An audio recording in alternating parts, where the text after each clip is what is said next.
Hello friends. तो AIBEA का एक सर्कुलर आया है जिसमें उन्होंने जो अभी तक मीटिंग्स हुई हैं IBA की, जो अपना सेटलमेंट साइन होने के बाद जो रेसिडुअल इशू होते हैं उनके रिगार्डिंग जो भी मीटिंग हुई है उसमें जो भी डिस्कशन हुआ है उसके बारे में पूरा डिटेल में इन्होंने बताया है कि क्या क्या हुआ है इन 3-4 महीनों में।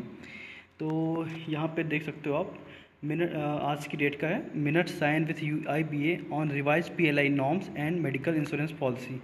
मेनली दो चीज़ पे डिस्कशन हो रहा है। PLI जो कि मिल जाना चाहिए था, तो पता नहीं यूनियन उसमें क्या रिवाइज करवा रही है जिसकी वजह से PLI भी नहीं मिल पाया है। एंड जो PLI में चेंज किए गए हैं वो भी अभी तक बैंक टू बैंक वेरी करेंगे, वो भी अभी तक उसकी कोई गाइडलाइन जारी नहीं की गई है। और जो मेडिकल इंश्योरेंस पॉलिसी उसमें भी थोड़े बहुत चेंज किए गए हैं। तो यहाँ पे आप देख सकते हो मेन जो परफॉर्मेंस लिंक इंसेंटिव स्कीम है उसमें अब 8 पैरामीटर डिसाइड किए गए हैं और ये बैंक टू बैंक डिसाइड किए गए हैं। मतलब अब बैंक की यूनियन वहाँ पे अपने पर्टिकुलर बैंक में बात करेगी, तो वहाँ की जो बोर्ड होंगे वो डिसाइड करेंगे इनमें से 5 पैरामीटर जिसके हिसाब से आपको PLI दी जाएगी। तो CASA, NPA, SMA, net interest income, total business profitability, ROE and governance scheme.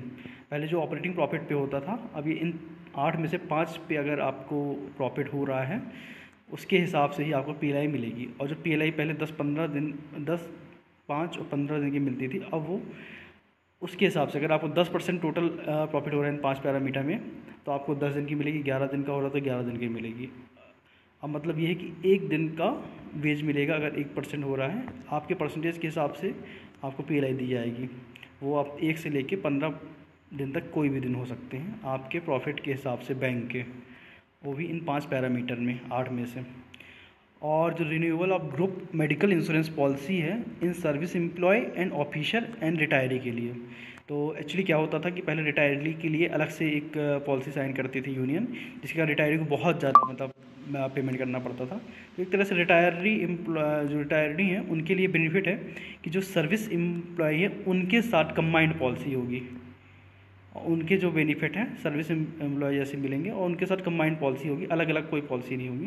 तो यहाँ पे आप देख सकते हो presently there are 2 separate policy, one for the in service employee, other for dependent and other for retiree. The premium is being fixed up to based on the number of insured person and incurred claim ratio. Since the number of incurred person from the retiree has been less and the ICR has been more, the premium amount has been increasing. Hence, we have demanding a combined policy for in service employee and retiree. तो basically अब जो policy बनेगी 2024-25 में medical वाली, वो combined policy होगी। We are happy to inform that this has been agreed now and the policy to be renewed for the year 2024 and 25 will be combined policy. This is expected to rationalize cross subsidy and reduce the premium for the retiree. इसमें mainly जो profit होगा retiree को profit होगा। और there would be common coverage, मतलब जो कि कितने सालों से, मतलब 15-20 सालों से, 10 सालों से चला आ रहा है, 3 लाख रुपए फॉर क्लरिकल स्टाफ, वो सेम हो जाएगा और स्टाफ एंड रिटायरी के लिए वो 4 लाख रुपए ऑफिसर के लिए। आज की डेट में मेडिकल ट्रीटमेंट इतना महंगा होने के बाद 3 लाख का इंश्योर है क्लरिकल के लिए, 4 लाख ऑफिसर के लिए। उसको अपडेट उसमें कोई चेंजेस नहीं किए गए अभी तक की जो भी इनके बात के हिसाब से। The benefit under the policy including best charge would be the same for in service staff and for the retiree except the following which would be applicable only the in service staff. तो अब ये जो 3 चीज़ें हैं ये सिर्फ service staff को मिलेगी। Coverage of domiciliary treatment ex gratia for critical illness, जो क्रिटिकल इलनेस के लिए अलग से एक अमाउंट रहता है वो मिलेगा। इन बफर जो कवर किया जाएगा सारे एम्प्लॉय के लिए वो 100 करोड़ का, वो सिर्फ जो अभी जॉब कर रहे हैं सर्विस में है उन्हीं को मिलेगा। रिटायरी, इसमें लिखा है रिटायरी जो November of this policy at parent would be given an opportunity to join this policy. और बस यही सारी चीज़ें लिखी गई हैं। एंड अदर रजिस्ट्रल इशू हैं IBA के द्वारा, उसको अभी टेकअप किया जाएगा AIBA के द्वारा। तो लेट्स सी कि 3-4 महीने में जो भी चीज़ें मिलती थी PLI वो भी डिले है और मेडिकल इंश्योरेंस का भी कुछ समझ में नहीं आ रहा है एंड 5 बैंकिंग का तो डिस्कशन ही नहीं हो रहा है इसमें।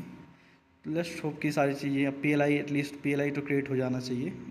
देखते हैं कब तक क्या होता है। थैंक यू दोस्तों।